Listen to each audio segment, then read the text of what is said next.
Hello and welcome back to TST. If you're new to the channel, tap on the subscription button and press the notification bell so you can receive news and updates that you can rely on daily. CNN's Jim Acosta says Trump had a meltdown. He was out of control, ranting and raving. Monday on CNN's Outfront Network, White House correspondent Jim Acosta accused President Donald Trump of out-of-control ranting and raving at the Coronavirus Task Force press briefing. Acosta said, "I have to tell you, that is the biggest meltdown I have ever seen from a president of the United States in my career. I don't think a reasonable person could watch what we just saw over the last hour and conclude that the president is in control. He sounds like he is out of control. He was ranting and raving for the better part of the last hour during that news conference. As John King was just saying, he's claiming he has authorities that he doesn't have." Take a watch. The question came to him. Look, you've got groups of governors in the West, groups of governors in the Northeast, right? Governors that represent, 60% of the people in this country who have been known to be infected, more than 60% of the people who have known to have died of this virus. So the president is obviously angry at that. That's right, Aaron. And I have to tell you, that is the biggest meltdown I have ever seen from a president of the United States in my career. I don't think a reasonable person could watch what we just saw over the last hour and conclude that the president is in control. He sounds like he is out of control. And he was ranting and raving for the better part of the last hour during that news conference. As John King was just saying, he's claiming that he has authorities that he doesn't have. The Constitution does not give the president of the United States total authority. And I thought it was very illuminating that Vice President Mike Pence got up there at the podium and described the president's authority as plenary or absolute. That is not the case. That is a fact check false. But getting to your question, Aaron, I mean, I do think to some extent the president is realizing that the walls are closing in on him when it comes to managing this crisis.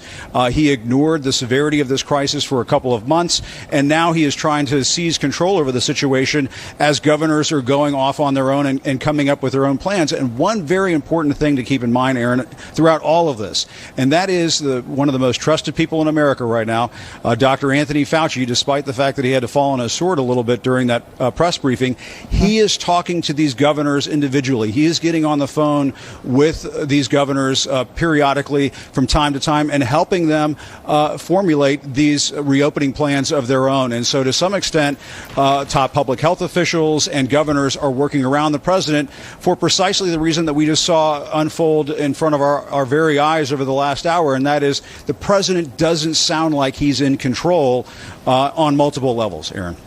And Let me just give you an example, okay? It should explain this well. In the wild savannah in Africa, there's this poacher out in the bushes, hiding, waiting, and closely watching a pride of lions. He wants to take out the big male that leads the pride. The interesting thing about this specific lion and this poacher is the poacher has numerously tried to kill this specific lion, shooting it a number of times, thus wounding it a number of times. But he was just out of luck at every attempt. Now, obviously, the lion has been wounded several times now and has had it with all these pain and scars. The lion isn't as strong and healthy as it was before. So the poacher now, he suddenly finds a window of opportunity. He takes the chance, shoots the lion wails in pain, locates the poacher, and pounces at him, attacking him, injuring him. But the poacher somehow survives the attack and gets out of the incident and gets back home. Asked about what happened, he complains about the lion being devilish and attacking him. He whines and complains and keeps on cursing the lion. Alright, so I'm sure by now you know who the lion is and who the poacher is. And I'm sure you know how it's all relatable. You know, I'm sorry, but it's just that some people never learn. It's the harsh reality. Share your thoughts and responses in the comments down below.